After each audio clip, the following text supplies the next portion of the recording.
Dans le cadre du projet d'assainissement et de résilience urbaine, le Premier ministre ivoirien Patrick Achi a procédé au lancement officiel des travaux de construction des ouvrages de drainage des eaux pluviales dans la commune d'Abobo.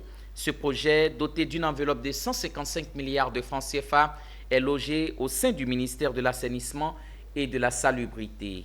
Il vise à réduire la vulnérabilité aux inondations et améliorer la gestion des déchets solides. Konena Norgo et Ismaël Doza. 18 juin 2020, glissement de terrain à Abobo à Niama faisant 17 morts. Ou encore, les inondations récurrentes avec son lot de dégâts dans les différentes communes d'Abidjan. Elles sont nombreuses, ces images peu glorieuses de la capitale ivoirienne en temps de pluie. Afin d'apporter une réponse efficiente à ces inondations, le gouvernement ivoirien, avec l'appui financier de la Banque mondiale, a initié le projet d'assainissement et de résilience urbaine PARU. Doté d'une enveloppe de 155 milliards de francs CFA et logé au ministère de l'Assainissement et de la Salubrité, ce projet d'une durée de 6 ans va permettre de lutter contre la vulnérabilité aux inondations dans les zones urbaines et améliorer la gestion des déchets solides. C'est tout le sens du lancement ce jour des travaux de construction des ouvrages de drainage des eaux pluviales dans la commune d'Abobo. Les travaux à réaliser dans le cadre du PARU nécessitent le déguerpissement des populations des sites concernés. Occasion pour le ministre Bouaké Fofana d'inviter les habitants à partir de ces sites.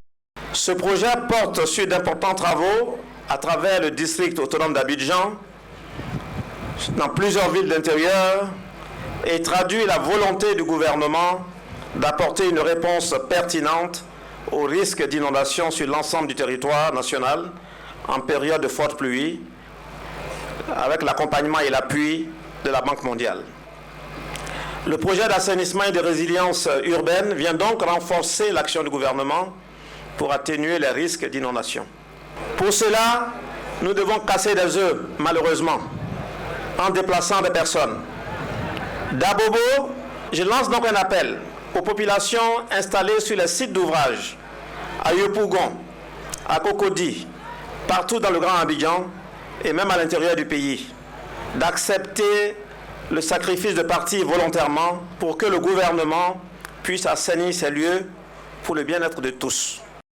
Après avoir rendu un hommage à Feu Ahmed Bakayoko, le Premier ministre Patrick Achi a rappelé l'importance de ces travaux qui visent, selon lui, à sauver des vies. En tant que chef du gouvernement, Patrick Achi veut surtout des ouvrages de qualité exécutés dans le délai requis. Je veux m'adresser aux acteurs du projet pour leur exprimer tous mes encouragements et les inviter dans le même temps à la plus grande célérité et à la plus extrême rigueur dans l'exécution de leur mission. Le projet d'assainissement et de résilience urbaine PARU comprend 4 composantes dont la réalisation et l'amélioration des infrastructures et services de gestion des déchets solides. Ce projet concerne l'ensemble du district autonome d'Abidjan et plusieurs villes de l'intérieur du pays.